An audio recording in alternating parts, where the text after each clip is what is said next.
Hello and welcome to Tatler Talks Education. I'm Tori Cadogan and I'm the Education Editor for the Tatler Schools Guide. On these podcasts I hope to delve beneath the headlines and playground gossip by talking to our country's foremost head teachers as well as educational and mental health experts. Our aim, to provide our listeners with not only invaluable insight into schools but also to suggest frameworks to help improve the well-being and mental health of young people within the education system. It's also an invaluable opportunity to ask the experts the questions no parents would dare. Today we're looking at social media. Barely a day goes by without a media outcry on its ill effects, yet it's considered by many as a brilliant way to connect. I'm delighted to introduce our eminent guests joining us today. Mrs. Marina Gardiner Legge is the head of Heathfield School, one of the country's leading all-girls boarding schools. She is at the forefront of educating pupils to self-regulate their use of social media and to be aware that one impulsive post can have life-changing consequences. Also joining us is the amazing Dr. Linda Papadopoulos, the famous psychologist, broadcaster, author, podcast host, and leading light in mental health awareness. Thank you so much for both joining me. Thank you. Without a doubt, one of the greatest changes from growing up in previous generations to today's generations is social media and the increased dependence on technology. 80% of children in the UK have their own phone by the age of 12, and an Ofcom study has found that half of 11 to 12-year-olds have a social media profile, despite the age limit of 13. And to find the link to this, and for the best listening experience, download the Untitled app. According to Bernardo's, 3 children in every classroom are suffering mental health problems, fueled by social media. So it's no wonder that health campaigners like Shirley Kramer from the Royal Society of Public Health are comparing social media to the Wild West for young people's mental health and well-being. However, like it or not, social media is not only here to stay, but likely to increase its hold over future generations. Linda, do you see social media increasingly dominating young people's lives? I think it is. You know, it's interesting. I've been a psychologist for a long time, and you know, people would come and sit across from me, talk about their problems, and in the last few years, they still do that, but they also bring in these digital prostheses, right? These phones that we're all connected to, and they'll talk about their online identities, their online relationships, their fears, their concerns as they relate to their online lives as much as their offline. I think also, I believe to some extent the way that social media is constructed, i.e. it's very much about portraying oneself to others, means that we're seeing a lot more self-objectification. So we're kind of seeing people standing outside of themselves and looking in. And that's something that's relatively new. I mean, you know, obviously we've had objectification for a long time, but it's just more nuanced. So, for example, you know, I've worked with eating disorders for years, and people would come in, sort of young girls, and they'd have a number. I want to be this size or this weight. Now they're bringing me things in like hashtag bikini bridge or hashtag thigh gap, and pictures where the bikini just sits on the hip bones, or there's a thigh with a gap in it. Either, by the way, there's a box gap and a thigh gap, 2 different gaps in the legs. I mean, the nuanced way that we're deconstructing ourselves, to me, is very worrying, because ultimately what the issue becomes is I can't rest from how others see me, so I can never really feel comfortable in myself. And I think this is what underlies, or you know, a lot of the issues that we see. Marina, what are your views on this? I think adolescence has always been a time when you adjust your expectations, moving from parental expectations, if you like, to social. And I think in the pre-social media age, that was much easier to manage. You're judging a group of few, aren't you? Few offline relationships with whom you can really get an idea. And those are that objectification, that idea of who you are, is balanced by a few relationships in depth. Now it can be thousands, and their views of you not even having met you by a presentation of yourself, I think, is terrifying. And it is about building a really robust sense of self-esteem to get through that, to understand who you are. I mean, certainly as a member of a girls' school, and I think social media does impact girls particularly, although we can talk about violent images for boys perhaps later on, but I think with girls particularly, getting an idea of self-determination, I think it has to go back to building up a sense of esteem and self-identity. And I think that's part of our role as parents and also in a school. Teens are neurologically predisposed to sociability, and so in reality trying to insist on a blanket ban on social media is just unrealistic. How can we help teens manage their usage? This is a really interesting question because I think we need to begin by understanding how the success of a social media platform is measured. It's measured by time spent online. Okay? Now, how do we maximize this? Behind every platform, there's a bunch of people like me, experts in behavioral science, that are there using young people's psychology against them. It's not a coincidence that those notifications keep coming up. It's not a coincidence that you have this very binary like or not like. It's not a coincidence that they're easy to use. These, the way that these platforms are used, are devised, uses things called persuasive technology techniques, and these kind of persuasive techniques are known to affect young people's and users' biochemistry. So you get that dopamine spike every time you get it, and actually, every time I get that dopamine spike, it feels great. But what happens is I get used to getting it, and then I need to check more. So the idea, I kind of remember my mom saying, "Linda, get off the phone," when I was a teenager. And that made a lot of sense, right? I was on the phone for too long. I could do that. When I say to my daughter, get off your social media, I'm saying it to my daughter and 100, behavioral scientists who are behind her kind of saying, or just check one more time. And likewise, boys, games for boys, and so on. And I think, the point about it being the Wild West is because we don't have regulation. So we've set up this kind of quite pathological arms race where there's the technology to affect behavior quite significantly. And so if you are an owner of a media platform, you're not an evil person, but if you want it to work and the information is out there and you want to be competitive, you will. And Marina, how much control and overseeing do you advise parents to undertake? Well, this is really interesting because I was listening to this, and I think ultimately it's not about banning. It may be in the younger years. I know that, ironically, that the government have come up with a comparison between social media and alcohol, which I've been using for a while because I think the two are very similar. I was horrified to read in the Ofcom stats, 53% of 3 to 4-year-olds are active online and nearly 80% of 5 to 7-year-olds. Now, that's got nothing to do with regulation. That is with overseeing those children. And whether it's at school or whether it's at home, it's about making absolutely sure that whatever they are doing online is appropriate.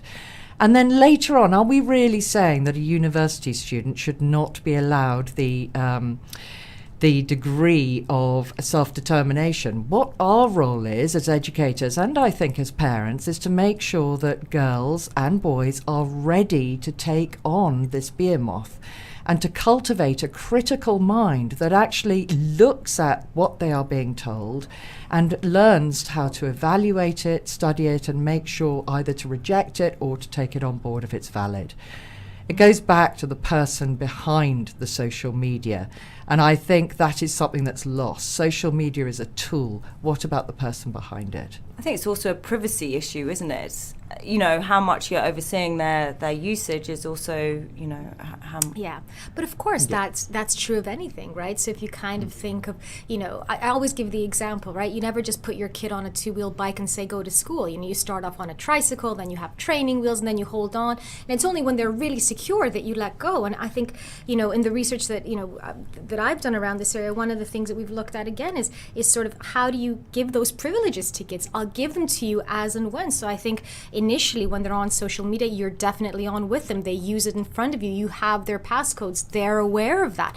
And, as they would learn the privilege to get on the bus and go to school or on the bike and go to school, it's the same thing because, it's always amazing to me. And I always say this, everything we've done as parents, we've done before our kids, right? We've, cooked before with them. We've had crushes before them. We've been bullied before them. So we kind of feel, okay, I know how to talk to you about this. With social media, well, they were born into this. And for us, it's new. And I think one of the mistakes that parents make is they shy away from it. They're like, okay, I don't get this, so I'm going to stay away. And that's wrong. Get it. Make it your business to understand the difference between Snapchat and Instagram. What's a streak? Why are streaks so important? Why is your child sitting there taking pictures of nothing, so in order to send to their friends? Understand, because when you understand the behavioral triggers behind it, then you have a more nuanced discussion with your child, and you're more easily able to address it. I would completely agree with that. There's a horrifying statistic: out of 2 out of 5 children have never told anyone the most significant episode of bullying or that happened to them online. And I would completely agree. It's about keeping channels open. What happened to you on social media today? That should be, what did you talk about, whether it's with online friends or offline friends? Did you see anything that alarmed you just as somebody comes back from school? Some of these experiences, because of the nature of them and the way they can grow so quickly, certainly as we will see later, but some of those one-off experiences just escalate, and children need help navigating that. And it's all about keeping that channel of communication open and making it safe so that your child can say anything to you, whatever they saw, because it may well be that they saw something entirely inappropriate and do not know how to tell you and have a sense of shame about it. I absolutely agree. And I think one of the barriers to that is that kids often fear, we found, that you're going to take their phone away. So I think you need to allay that fear, because the same place where they may be being bullied is also the place they may be getting support from. You need to understand that for kids, I think for us, there's a clear distinction between online and offline. For them, there isn't. Like you say, they have positive and negative experiences on both. So being able to kind of explain that this is a portal into the world, right? So I understand we need to keep that open, but you need to be safe around it. So allaying those fears. So many kids have secret accounts, don't they? Having a private account, or having one so-called public account, which your parents follow, and then a private account, which is purely, again, shows... We're all nodding about it. Shows that the channels of communication aren't open. If the channels of communication between the child and the parent were open, then there would be no need for a private account, would there? And I think that's really important. It's about making sure that you know what your children are up to. But also, combined with that, I think it's about children being really aware of what they could be invoking, and that private never means private.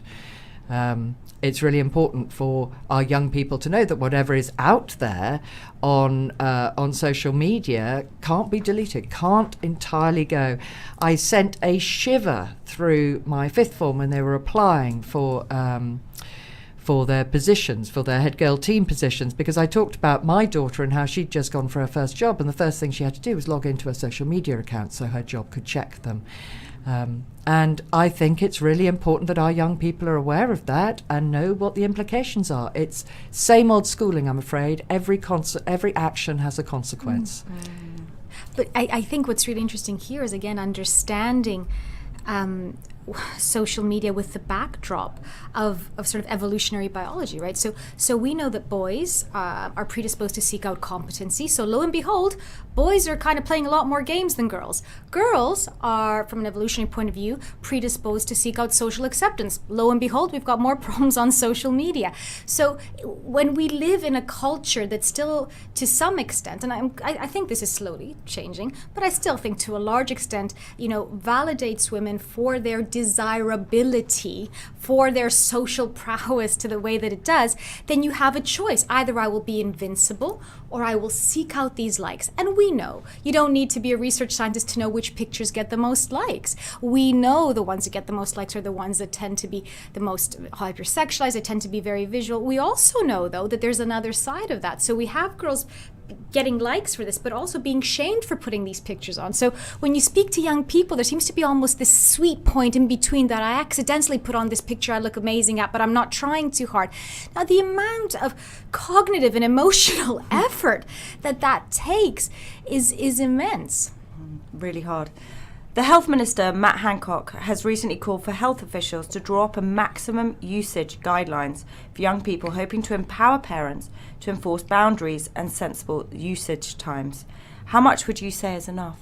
I think it's age dependent. Yes, I would agree. Yeah, I think when they're little, I think the less they're on, the better. I don't think these gadgets should be used as babysitters. Look, I get that. I had a little, when my daughter was little, you want to do something, you put them in front of Peppa Pig. It's great for a little while, though. When I think we always say this, but it breaks my heart when you sit there at a restaurant and you see nobody engaging with anyone Or in the else. park, Or in the don't park. you? Yeah, in the and park. the kids running around looking Yeah. so cute, and the parents are on the On the social phone, media. or the kids other are on way. the, just like keeping them quiet. So, I know it's easier, but you really need to engage with your child. Think about how long they're on. I think as they get older, I think they absolutely, by the time that they're 11, we know that it's almost inevitable, and I don't think it's necessarily. Have you seen that, like a sudden increase from, say, like not that much at 11, 12, and then at 13, boom. 11 is the age they really get their phones, and that's to do with going to school, Yeah. right? So we It's put them on secondary buses. school, It's so they're on the secondary bus school. for day school, so therefore Yeah. I want them to have a phone so I know where they Exactly. are and they're course, yeah. contactable. Yeah,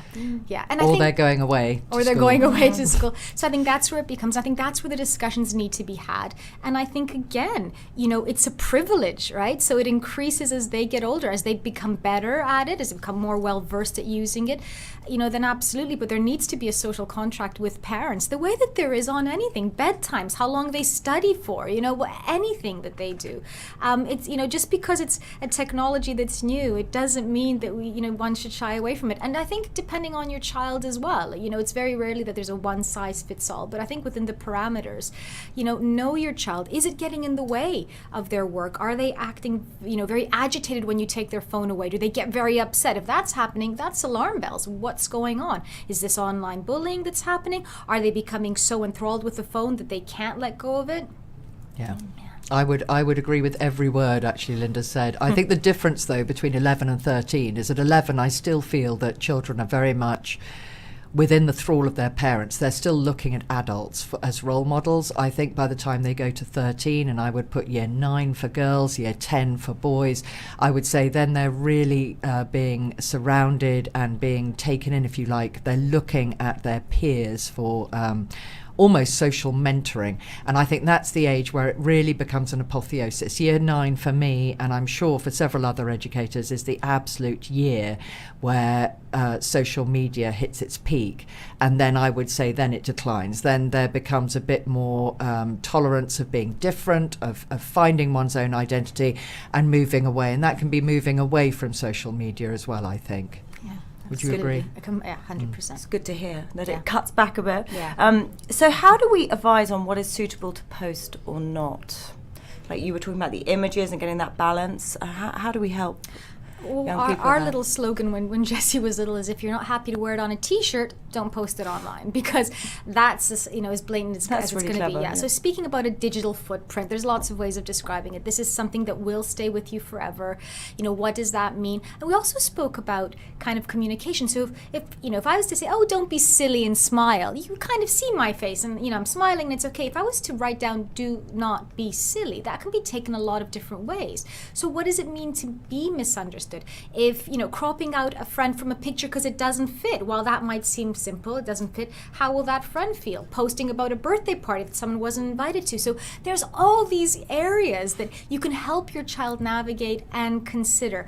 I think also there's something about being resilient themselves. We speak a lot about cyberbullying now, and rightly so. But I think, there's a worry that when everything becomes bullying, nothing's bullying. So I think we need to kind of define what we mean by bullying, and being able to kind of get behind what's going on and ask the questions and not immediately feel victimized, and kind of giving them the power to do that.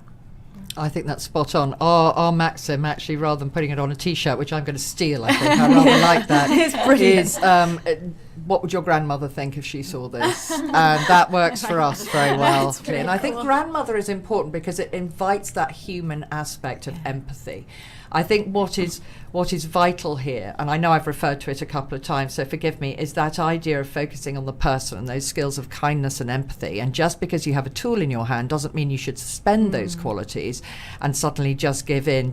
It's the creation of other, isn't it? And we have to be very careful that just because we have this object in between us, we don't make that other person depersonalized. It has to be, this is somebody else on the other end. How would that person feel? Absolutely. And I think that, again, all those things that we use to kind of make that other person human. Like, I say something and I see in your face that I've said something wrong, or, I see you look down. That's not there. It's not present. So helping them read what isn't there, or helping them anticipate. Again, these aren't skills that we had to learn. But I think we need to kind of step up and help these young people, because they get into so many messes, inadvertently so, I think, a lot of times.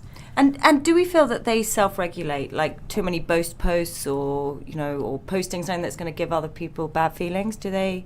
I think they learn, like it or not, because I think the response is so immediate and can be so angry and horrible sometimes. So yeah, just kind of working this area for a while now. One of the things that we saw a few years ago was kind of a lot of the mental health issues that we see offline moving online. So offline, we know that self-harm it has been happening a lot more, especially amongst this age group. Then a few years ago, I was involved looking at a very sad case of a young girl that had taken her own life after some horrific bullying online. And when we looked into it, we saw a lot of the bullying was happening through accounts that she set up and messages that she sent to herself.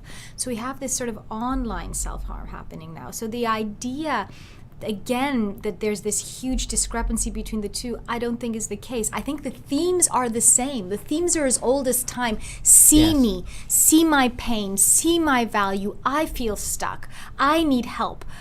But the way that they're crying out for help, the way that they're displaying pain, is now digital, and we need to be able to clock it and be aware of it. In some ways, young people are now living the lives of almost a media star or a Disney star, or every moment they need to be camera ready, or their friends are there, waiting to post, and any sort of weird facial expression is posted by friends to hundreds of other people and followers. Yet they've got no media training, have they? So this is all self-taught and self-regulated. How do we help them to manage this? I think it goes back to sensitivity to others. I think it is very much that. I think being able to share funny moments with a group of friends, however big that group of friends, I think is a really special thing. And I think we've got to be careful here, because social media, there are so many awful statistics about social media. But at the same time, children do admit that it brings them together. During holidays, if you're socially isolated from others, you can not be together, but you can share special moments, funny moments. I think children do suffer from things like divorced parents, for example, or travails at home, and being able to share those. The question is, isn't it, that if it becomes too much, then what do they do? Do they just keep it amongst them? And where do they know where that line is, so that if it does become overwhelming, they know they've got somebody to talk to? And I think that's all about keeping that open with the people around you. If you are a part of your daughter's life and you see her posting something on social media, you can share that moment. Yes, it was fun, wasn't it? That was a really stupid face. That nobody's not going to hire somebody because they do that. However, if you are in a nightclub and you're clearly drunk and you do that, talking about people who are on the news, and there is something every day, isn't there? Linda, I wanted you to talk me through the science of why social media is so addictive, especially for young people. I think that it's because it uses a few sort of tricks. I think number one is sort of something psychologists call a variable reward system. So the reason that slot machines and casinos do so well is because you never know where you're going to win. If I knew every time I pulled it 3 times I'd win, I'd pull it 3 times and I'd win. The excitement is I kind of feel lucky that sometimes I win on the first throw, sometimes on the 10th. It's the same thing. I post a picture and I might get 10 likes, I might get 50 likes. And I never know how I'm going to get, so I look back at it and I check again and I check in, and it's very validating. So we know that we get that kind of dopamine rush. We also know that we are pre-programmed to seek out social connections, especially young women, and feel kind of this, social power and prowess. So that sort of feeds into it as well. And I think also, it's almost inevitable because everybody is on, so you feel like you're missing out. If you're the one person that is not on whatever, Instagram, Snapchat, whatever you're using, you just feel that you can't connect in that way. So I think for all of these reasons, it's addictive. I think it's also addictive though because at around the teen years, as you were speaking about before, young people begin to construct an identity. And up until very recently, identity construction was about mirrors, right? So I'd decide I was going to be the funny girl or the cool girl, and I'd hold up that, and my mother would reflect back and kind of say, okay, well, I can see you being funny. Cool, I'm not so sure, Linda, but I can see the fun. And I'd reflected, my aunt would see it, and my best friend would see it, and my teacher would see it. So everyone who reflected back would be people that knew me and had a vested interest in kind of helping me develop to be the best possible version of Linda I could be. These days, it's a press release. It's not a mirror. So we kind of say, well, this is who I'm going to be. And the people reflecting back are people that neither know me nor have a vested interest in me becoming the person that they would like, the best possible version of myself. Instead, you've got companies sort of reflecting back and saying, you wore pink lipstick, you are the girl that really likes pink lipstick, here's another 50 versions of pink you can buy. You have people who are posting because they feel themselves that there's something going on, so they might have their own issues, so whether to tear me down or lift me up. But also there's something about they, and I always talk about this. I've got a Greek mom, I'm Greek, so one of her big things was, what are they going to say if you wear that? What are they going to say if you... But the thing that protected me is I never knew, because I never met them. They was this amorphous blob. You don't have to hear what you they're... don't have to hear. They now exist, and they tell you loud and clear. So just imagine that amplified sense of self-awareness that you feel as a 13 or 14-year-old. And you already feel slightly worried about how people see you, and then obviously they're going to tell you, and it's never always going to be good. But because it isn't good, I almost feel I need to come back for more, because maybe if I tweak a little bit, maybe if I change, and that's where it becomes really insidious, because I'm trying to fix something within me when it's actually a societal issue. And the Snapchat streaks seem to be particularly addictive, don't they? They seem to be particularly obsessive. Yes, there's constant need to just keep going. And I think one girl won the sort of 380 consecutive days, didn't she? And she was she won some title for that, and it's it's just terrifying. But it's interesting, isn't it? Because if that child felt that she was validated by doing that, I think I have to ask, what is going on outside? What is going outside as well to validate her? There is nothing wrong intrinsically in doing that. The question is if that becomes the only means of self-validation. If she's also playing in the lacrosse team and she's a debater and she's doing her schoolwork and she's catching up with her friends and she goes on great family holidays, or she's with them and she's engaging with other people in real life and she's reading some great books and all those kind of things, then I think it's healthy. The question is keeping it balanced. Mm-hmm. Here. Spot on. I think that's it. It's kind of, we speak about 5 a day in terms of fruit and vegetables, but I think there's a kind of an emotional 5 a day you need to look at. And absolutely, the online world is a piece of that, maybe. But if you don't have the other 4, it becomes to the detriment of everything else, because you put all your self-esteem eggs in this digital basket, as it were, and that's not... Yeah. I think that's spot on. One of the key things for self-esteem and resilience is being connected to the world around you. Social media can enhance that, can enable it. It's a question of making sure it's a balance, and I think that's where it becomes dangerous. Now, the HMC and Digital Awareness UK recent study found that over a third of teenage boys admitted to receiving or sending racist or homophobic content online, often in group chats and memes. How do we prevent and monitor this? It's really horrible that it's still happening. It's horrible. But I think that it's the worst thing about the online world is also the best thing, which is that anyone can say what they want, right? So it's this great democratizer where you have Arab Springs coming up from it, and you have people that never had a voice speaking up and saying this is awful, and then you also have really bad, unwell, whatever you want to call it, or normalized behavior that is not normal. Normal or right. But this to me is about media literacy, right? So for years we've spoken about media literacy as it relates to books. I think media literacy needs to just be expanded. What is the source? Who is saying this? What is the agenda? I mean, again, I remember, I'd often do this with Jessie when she was little. We'd watch sort of music videos, and invariably there'd be women with very few clothes on and men with a lot of clothes on, and the women would just be writhing around. And I'd be like, do you think they're cold? cold. I think she'd like a sweater. I don't know. I'm just saying. The guys have jackets on, and we'd giggle. But actually, what I would do is get her to think. Now, what's the agenda? Yeah. here? Why is this? Why is this? Yeah. And I think you can have fun with it. It doesn't have to. But get them to think. So this person, why would who somebody else loves be so offensive to this person? Why? Why would the amount of melatonin someone has in their skin? To share that. Yeah. Why? Why would that be? Get them to think. And I think that's the tools they have, because I think this stuff is as old as time. It just has a platform now, and it's kind of a dangerous platform because whoever shouts the loudest, it's like ancient Sparta. It's not who's right; it's who shouts the loudest.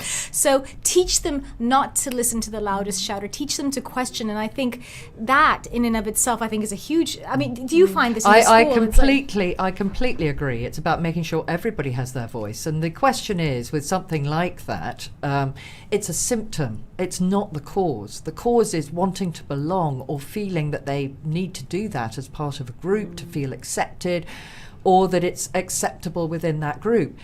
You have to go back to the person. You have to go back to the education and the understanding that everybody is equal, that everybody has a valid right to being heard and understood, and respecting those rights. And how much control do boarding schools have over what is posted? We have, on our Wi-Fi and on our computers, we have absolute control of everything a girl sees. And we have a report. We have a report that is flagged up to our safeguarding lead of any website that it would cause us to raise concerns of any kind, and a chat They're quite clever because they do it in foreign languages, don't they? They sort of. We have multiple languages. Thanks for the tip, though. But no, we have multiple languages. I don't think we've quite got Swahili yet, but I think that's probably out. The danger is more with mobile phones, because mobile phones we cannot regulate when they're on 3G and 4G, and that's up to parents to contact their mobile phone provider, which we do which we ask as part of our induction, which we make clear is an integral part of keeping their child safe and making sure that there are parental controls there. I want to talk about friendship and how I think most young people would say to all of us the main reason they use social media is for connectivity and for keeping in touch with friends. But as an adult or as an old timer, I would say that it's a very different type of friendship, and it seems to really be redefining what they believe is friendship. Would you agree with that? That's really interesting. I think that those values of friendship, which are being there for one another, has almost spread out, so it's sharing others' lives. And I think that's something in social media which can be quite exciting. So, for example, being in a boarding school, although they're together all day, every day, what happened, by the way, to that old... Do you remember, I don't know if you do, but my parents saying when I had to call somebody on a digital telephone and set up a meeting, and they said, what happened to organising when you met? We have the same lack of understanding, I think, that for girls in particularly, it's sharing different moments, and those are what friendship is about, is sharing their different reactions to things and sharing important moments in their lives, whether there is as much of an importance filter. So whereas we would say if I said to either of you, what's the most important event in the last day, I'm sure you'd be able to pinpoint something that was really quite high up on that priority list. I think for a child, it possibly wouldn't be the same. It would be a wonderful moment when I laughed with somebody or connected. And I think that idea of emotional connection is supported by the social media connection, if you like. There just seems to be this real difference between in real life, IRL, as they say, and actually not, and on social media, isn't it? Well, yeah, but it is shaping the way that we communicate. We did a study with Internet Matters a while back, and we looked at relationships, right? Boyfriends, girlfriends. And something, I think the statistic was around 15% of kids had a boyfriend or girlfriend that they never met or intended on meeting. Never met or intended on. This isn't a friend. This is an intimate relationship. So, look, I think it's very interesting. I think in some ways it can widen that kind of social group. It can, make things, give kids the opportunity who are shy perhaps to open up.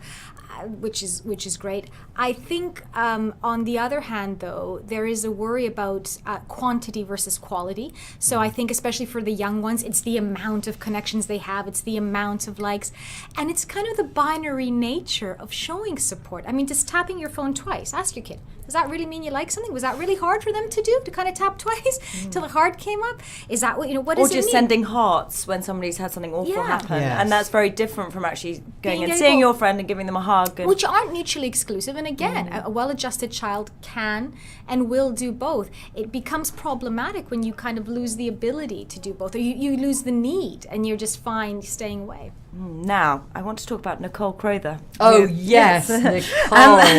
And Marina, I know last year Heathfield flew the one-time Glee and Disney star Nicole Crowther over to talk to your pupils about the implications of not thinking about what you post. That's absolutely right. And if I can just contextualise it a bit, when I sat down, I've been a head for 2 years, and I sat down with my head girl team and said, right, we're going to have a series of speakers, and we're going to focus on mental health, resilience for girls. What do you want? And they said, we want people who've made mistakes and come out of it the other side. That's what we really want to see.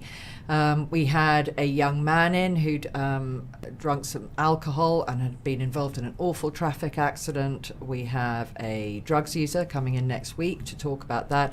And Nicole Crowther was part of that, because with talking about social media, you need to find somebody who, I know this sounds strange, but has done something relatively harmless. We've been talking about homophobic abuse, we've been talking about racist abuse. That it just isn't appropriate. Nicole was a Glee extra. She was an extra on several different things. She went to California to fulfill her dreams. And because she was at a party completely unconnected with Glee or anything else, and she made one tweet which had a question mark where she speculated about the ending of the series, so the prom queen, prom king episode. And she was then tweeted back by the producer of the episode, who said, who are you to spoil the work of so many talented people? And effectively then issued a threat about her working. She was blacklisted in Hollywood. She could not work again, and she had to come back. So her dream was wrecked. She had to come back to Florida to her parents' roofing business. And she very generously, she then hid. She had to get a bodyguard. She had hate speech. She was vilified. How old was this girl when this was happening? She's now 26. She's so gorgeous. She was so young when this happened to her. And she very, very generously, she really went into hibernation as a result of this. I can completely understand that. And so when my wonderful ICT teacher and director of outreach had been using Nicole Crowther as a case study in ICT for exactly what you've just said, which is actions on social media have consequences. And so then when we were looking for a speaker, she thought, oh, Nicole, and got in touch with her, tracked her down. We flew her over, and it was amazing. She sat down, very colloquial, very honest. She looked so young, and she just told her story. And I think possibly if I had to choose one moment, having talked to the girls afterwards, of that year, I think it would be that. They understood.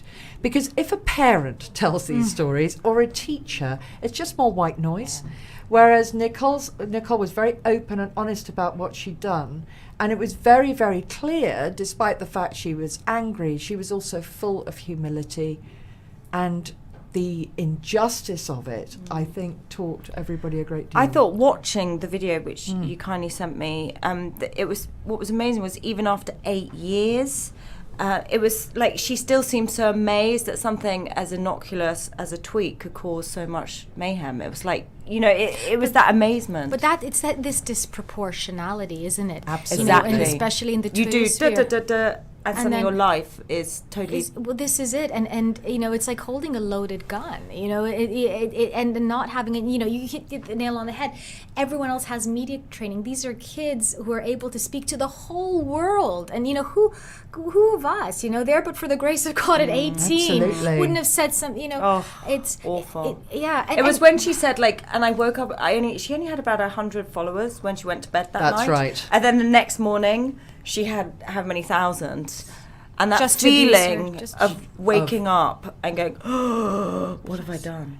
feeling utterly overwhelmed by what she had set in motion. And the idea, I mean, talking about, you know, real life and social media life and the amount that impacted on her real life. I mean, this is a girl, as an educator, you know, my role is to make sure that we enable girls' dreams. That's what we do. That's my role.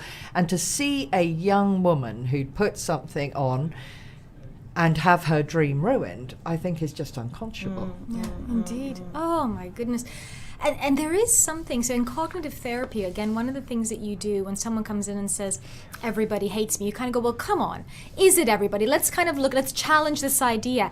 But with social media, it can very much feel that. Now, you know, obviously you could do the cognitive exercise that clearly it's a certain amount of people that are on this, that are very interested in this. The only one that would follow this, you know, this stream would be people that were overly invested in Glee. You can kind of go down that, but who has the skills or the emotional strength to do that when they're going through it? Absolutely. I want to talk about mental health. Some 27% of those online for more than 3 hours on a school day report high or very high scores for mental ill health. More than double those spending fewer than 3 hours on social media, says the Office for National Statistics. Linda, in your view, why is it quite so detrimental to mental health? I think one of the biggest things is comparison. We're comparative creatures. And you know, when you look at a lot of these studies, at their basis, it's this idea of social comparison. So we're comparing ourselves to the superlatives of everyone else's life. Now, you could argue that we've done this for years. Amber used to talk about body image in the 90s. But one of the things that we'd say is like, look, these girls are airbrushed. They're made up by the best makeup artists. So, you know, you'd be able to normalize it like that. Now we have a generation of girls that can't live up to their peers. Indeed, they can't live up to their own selfies. So there's this idea of who I am and who I'm supposed to be. This discrepancy widens. I think that's a huge part. I think when you become overly invested in what others think about you, again, some investment in that is perfectly normal. When you become overly invested, you are not, you know, as you were saying, trying to fulfill your own dreams. You're trying to fulfill some, you know, idea of notion of, I don't know, beauty or success or whatever else. So there's not a clear sense of who I am, who I want to be. But do you have patients coming to you now with issues with social media specifically? Oh gosh, if I wanted to do a cognitive exercise in poor self-esteem, I'd get a girl to take a bunch of pictures of herself, you know, find the one she looks the least ugly in, because that's how they look at it, spend, you know, an hour kind of putting filters on and a cool hashtag, get her to post it online and sit back and wait, and if she doesn't get 50 likes, get her to start over again. It is literally a cognitive exercise in how to feel bad about yourself. So I see it with eating disorders, I see it with this idea of not feeling less than, I see it with toxic perfectionism. There's a lot more of that I see, especially with young women, because, and again, it's, you know, they'll show me pictures of really slim girls eating a great big burger. So look, she can do it. She can eat a big greasy burger. So, you know, and you can sit there and say, well, obviously, do you think she eats a big greasy burger every day and this?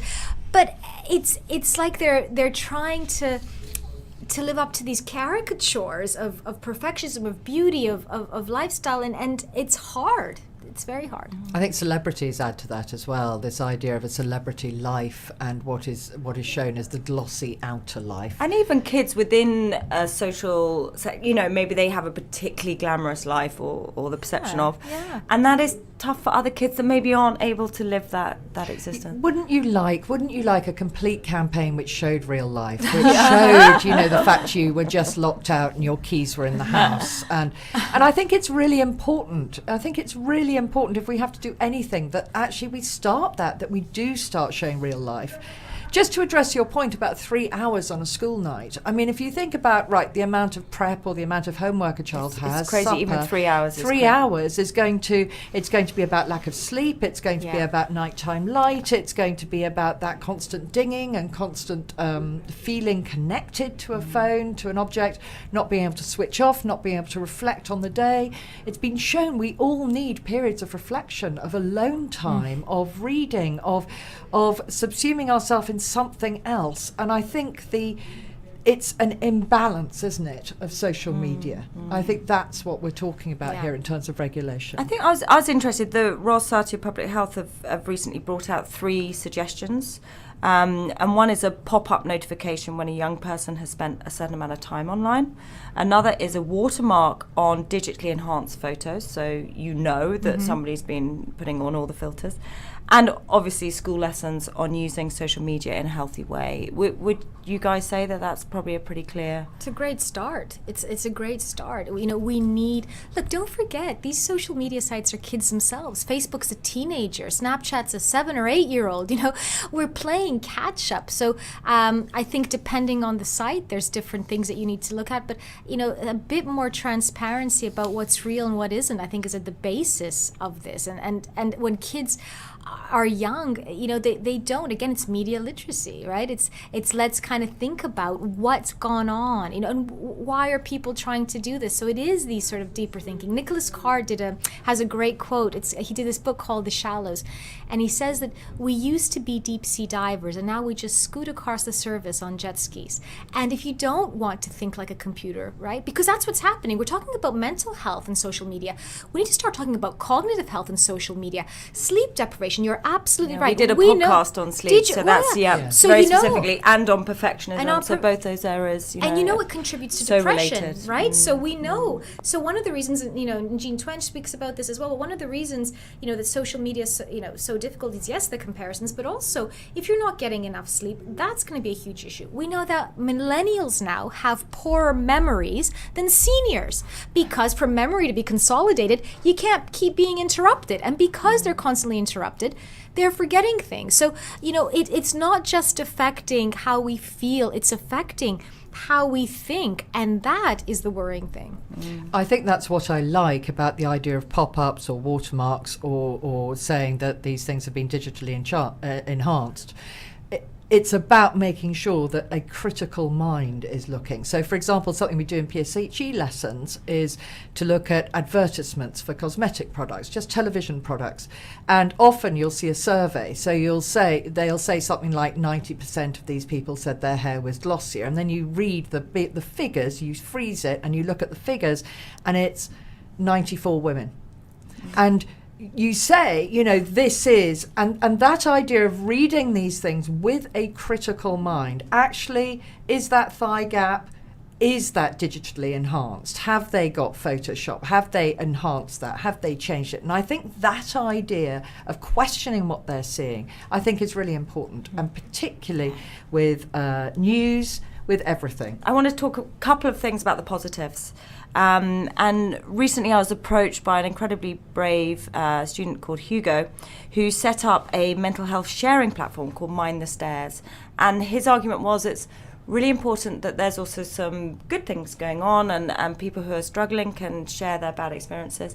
And I wanted to know what you sort of felt that, you know, what you felt the positives were on social media. I think there's a lot of positives. You know, I think it's wonderful that I did a report for a few years ago for the government on objectification and sexualization, and one of the best responses to the images that we see online are coming out of zines that young people are putting together and saying, well, no, we're not going to take this. So when you're sensitized to something now, you can share that sensitization and you can create a movement. I think that's wonderful. I think there's a lot to be said for kids that are, you know, socially isolated, perhaps living far away, that they can connect. There's a lot to be said of that. I think as well, and one of the things that I often speak to parents about, coding is a really big thing. If you want your kids to be better at social media and understanding this, it reminds me of the Wizard of Oz when you pull the curtain back. If you get your kids to code, there's some evidence to suggest that they begin to conceptualize it and think about it in a different way. It's the watermark thing. They see how these things work. So I think, you know, that's so true. Like the understanding of it helps them. Yeah, as a business, and it clicks. Okay. So that's what they're making me do. Exactly. So I think we're learning more, and I think there's definite positivities. It's here to stay, and I don't think we should fear it, but I think we should certainly spend time thinking about it critically. I think it's a great idea. I think anything that shares experiences and helps children to feel less alone is a good idea. And there are some fabulous apps now. I can't remember it. Calm, Headspace, I Can Do It, which is a CBT app. And there's a very, very good app, and it's completely gone from my mind on self-harm. And I think these ways of being able to help other people manage some of their ongoing difficulties, I think, are really good. I think also part of our job as educators or psychologists is also for children to see the positive side. Certainly when young women leave, we had a young woman who started up a business in her final year at Heathfield, and part of her education was very much how to present her business on social media. And I think, as you say, they are going to have to work with it. They need to see it as an ally rather than an enemy. Thank you both so much. Pleasure. Thank you.